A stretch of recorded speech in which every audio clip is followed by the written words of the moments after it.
The I'm cardboard sorry, box hit sir. Marcus Hale's Your desk service is before no longer anyone said a needed in word. this company. Not gently, You're not firing me. respectfully, just dropped there like something that already didn't belong. Security will walk you out, the HR director said without sitting down. Marcus looked at the box, then at the badge clipped to his shirt, then at the glass walls around the executive floor of Arden Row Wealth Management, where he had worked for 12 years. 12 years, Marcus repeated quietly. Karen from HR cleared her throat. This decision comes from the board. Marcus nodded once. I figured. Across the conference room table, Daniel Rowe didn't meet his eyes. Daniel never met his eyes when something uncomfortable had to be done. We're restructuring, Daniel said. Marcus almost smiled. Restructuring. That word always arrived before something dishonest. What exactly is being restructured? Marcus asked calmly. Daniel leaned back. The technology division. You mean me? Karen shifted awkwardly. The company is moving toward external infrastructure partnerships. Marcus nodded again slowly. He already understood what that meant. They thought they no longer needed him. They thought the system could run without him. And the strange thing was, they believed that. Completely. Marcus stood, picked up the badge from his collar, and placed it carefully on the table. Should I finish clearing my desk now? He asked. Or wait until after security arrives? Daniel finally looked up. This doesn't have to be dramatic. Marcus almost laughed. Daniel, he said softly, you just fire the person who built the engine under your company. Daniel shook his head slightly. No, he replied, confident again. We fired the guy who maintained it. Marcus didn't correct him. He didn't need to, because at exactly 8:17 that morning, something else had already happened. Something no one in that room knew yet. Something that made the cardboard box on his desk completely meaningless. And if you're already feeling where this story is going, make sure you subscribe and stay with this one until the end, because what happened next changed everything for everyone in that building. Marcus lifted the box. Security still hadn't arrived, so he walked out alone. No one stopped him. No one thanked him. No one followed him. 3 minutes later, his phone vibrated. Unknown number. He answered immediately. Mr. Hale, the voice asked. Yes. This is Eleanor Grant from Blackridge Acquisition Partners. I'm calling to confirm the transfer completed at 8:12 a.m. Eastern. Marcus stopped walking. I received a confirmation email, he said quietly. Congratulations, she continued. Your equity distribution cleared this morning. Marcus looked across the parking structure toward the skyline beyond Arden Row's glass tower. How much cleared in the first tranche? 68 million liquid, she replied. The remaining balance is secured within your private holding trust. Marcus closed his eyes briefly. 12 years. 12 years of silence. 12 years of watching people treat him like a background technician. And the money had arrived exactly 30 minutes before he was fired. Thank you, Marcus said calmly. We'll be in touch regarding the remaining transition obligations. The call ended. Marcus placed the phone back in his pocket. Then he kept walking. He didn't celebrate. He didn't react, because the timing mattered more than the amount. And the timing was perfect. 2 hours later, his wife filed for divorce. Marcus didn't learn that from her. He learned it from an email. Subject line, service of petition. He opened it while sitting inside a quiet coffee shop across the street from the courthouse. His wife, Olivia's attorney, described him as a mid-level IT employee recently terminated from Arden Row Wealth Management with no substantial independent assets. Marcus stared at the sentence, then read it again, then folded the printed copy carefully and placed it back inside the envelope. Across the cafe, someone laughed loudly at something on their phone. Marcus sipped his coffee slowly. Olivia hadn't called him, hadn't warned him, hadn't spoken to him about it all. Instead, she filed the paperwork 30 minutes after he lost his job, or at least after she thought he lost everything. He leaned back in his chair. 12 years. He had spent 12 years inside her family's company, building their systems, fixing their crises, protecting their infrastructure, and she believed he had nothing. That hurt more than the divorce itself. Because Olivia wasn't a cruel person, she was a practical one. Practical people make decisions based on what they think is true, and she thought Marcus was replaceable. That evening, Marcus returned to the house they shared in Westbridge Heights. Olivia was already there, suit jacket still on. Laptop open on the kitchen counter. She didn't look surprised to Sign see the him. divorce I assumed papers you'd receive already. the I'm done documents, with she you said. for good. I did. Wait, what? She You closed can't. her laptop slowly. This isn't emotional, Marcus. He nodded once. I figured. It's practical. Because I lost my job. She didn't answer immediately.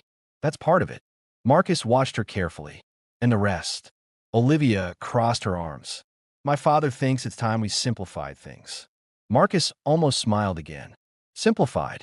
Another word people used when they didn't want to explain themselves. And what do you think? He asked quietly. Olivia hesitated. I think stability matters. Marcus looked around the kitchen they had shared for 11 years. The same kitchen where he fixed the dishwasher himself instead of calling repair services. The same kitchen where he worked overnight deployments while everyone else slept. The same kitchen where he once told her he was building something important. She hadn't asked what. He hadn't told her. I agree, Marcus said finally. About stability? No, he replied. About clarity. Olivia blinked slightly. What does that mean? Marcus stepped toward the counter and placed the divorce envelope beside her laptop. It means I'll have my attorney respond. Her expression tightened. You already spoke to one? Yes. When?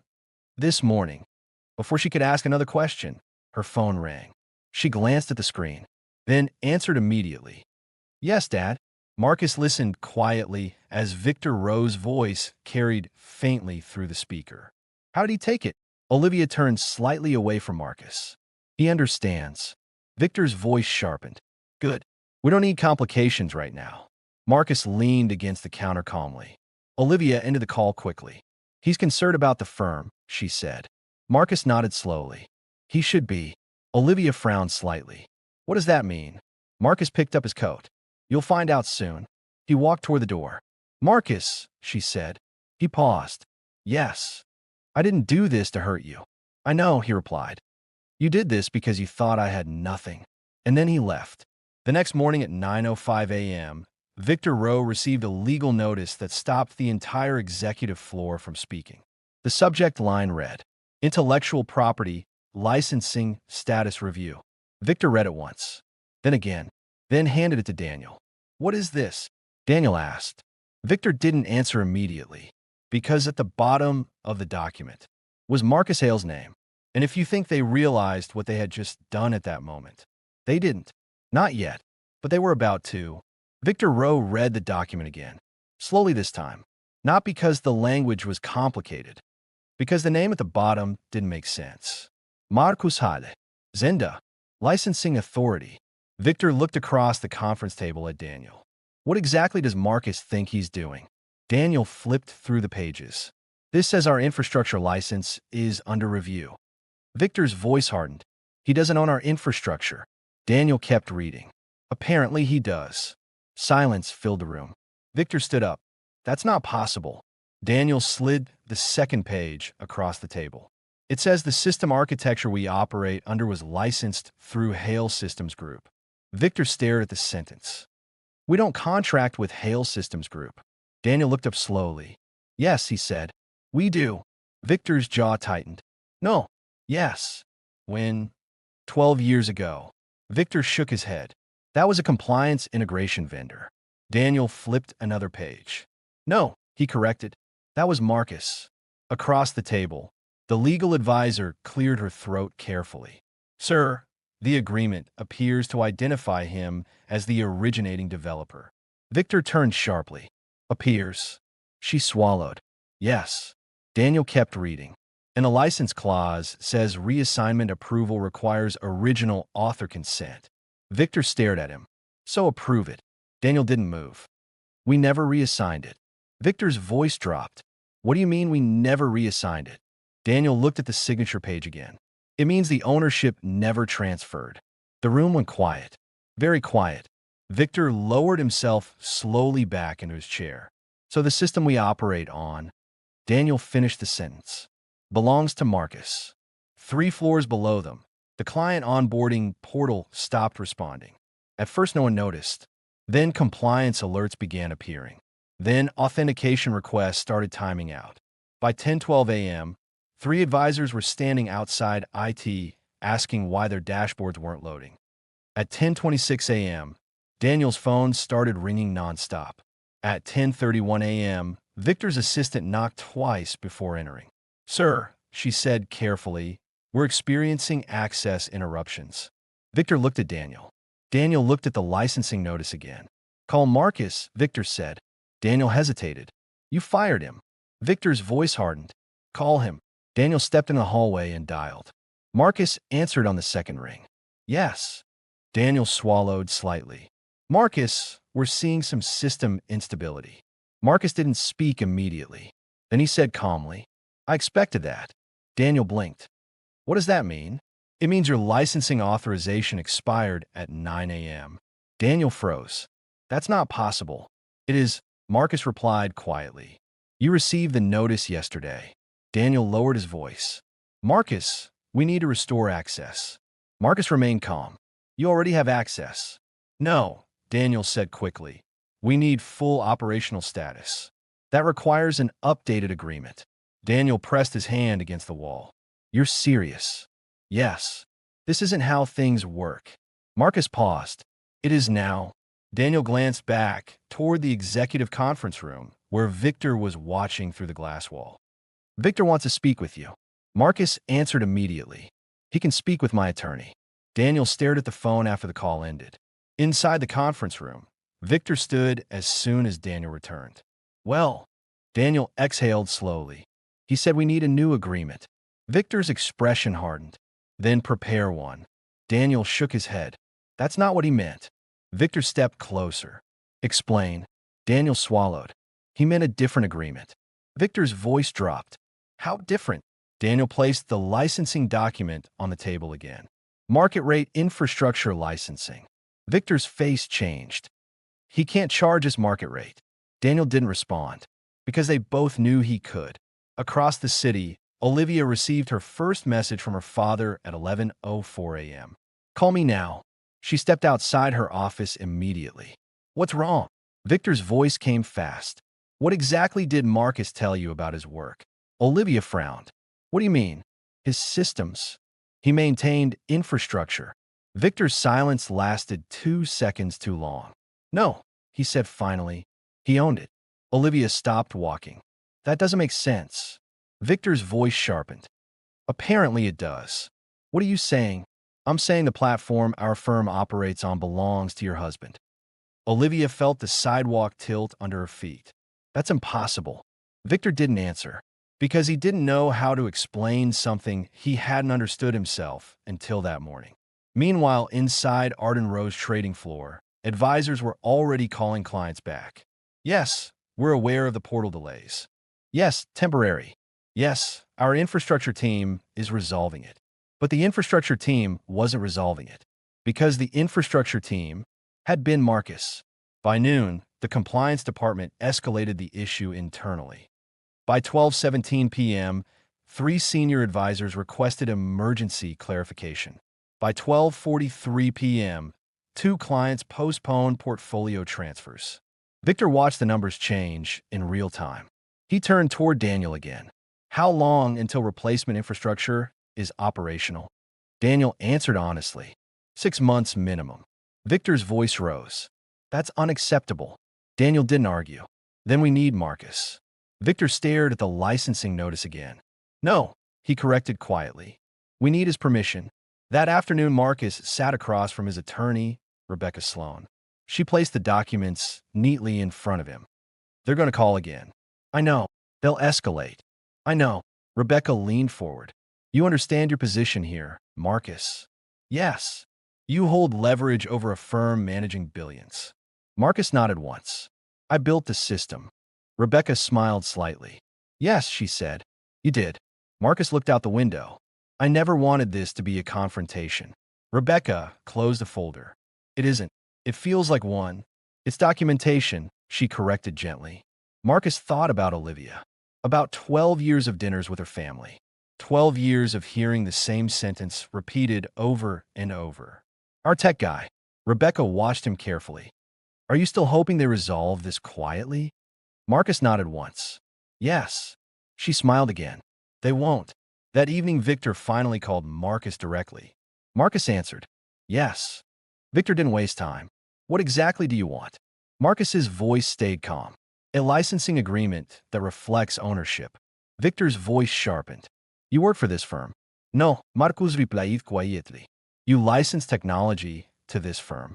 Victor paced inside his office. You should have disclosed this. I did. When? 12 years ago. Victor stopped walking. That was a vendor document. That was a licensing contract. Victor exhaled slowly. You're damaging your own family. Marcus answered softly. No, I'm protecting what I built. Victor didn't respond immediately. Then he said something he had never said before. We underestimated you. Marcus didn't answer, because that sentence arrived 12 years too late. And if you're still watching right now, stay with me, because what happened inside the settlement meeting changed everything Olivia believed about the man she thought she knew. 3 days later, everyone who mattered sat inside the same conference room Marcus had been fired from. Victor Rowe, Daniel Rowe, two corporate attorneys, Olivia, and Marcus. No cardboard box this time. No HR representative. No security waiting outside the door. Just silence. Victor spoke first. We're prepared to resolve this. Marcus nodded calmly. I assumed you would be. Victor slid a document across the table. Our proposal restores infrastructure continuity and compensates you appropriately. Marcus didn't touch it. Rebecca Sloan opened the folder instead. She read for less than 30 seconds before closing it again. This still assumes partial internal ownership, she said. Victor's expression tightened. You were an employee. Rebecca didn't react. He was a licenser. Daniel leaned forward. Marcus, the firm can't operate without this platform. Marcus met his eyes. It operated with it for 12 years. That's not the same thing. No. Marcus agreed quietly. It isn't. Olivia finally spoke. Why didn't you tell me? The question wasn't angry. It was something worse. Confused. Marcus turned toward her. I tried. When? The night I said I was building something important. Her voice dropped. I thought you meant overtime work. Marcus nodded once. I know. Victor leaned forward again. What exactly are you asking for? Marcus answered clearly. Market licensing rate. Daniel exhaled slowly. That triples our infrastructure cost. Yes. Victor stared at him. And if we refuse? Marcus's voice didn't change. Then your authorization ends in 14 days. Silence filled the room again. Victor looked at Rebecca, then Daniel, then Olivia. Finally, he looked back at Marcus. You planned this. Marcus shook his head. No, I protected what I built. Daniel spoke quietly. We can't rebuild this system fast enough.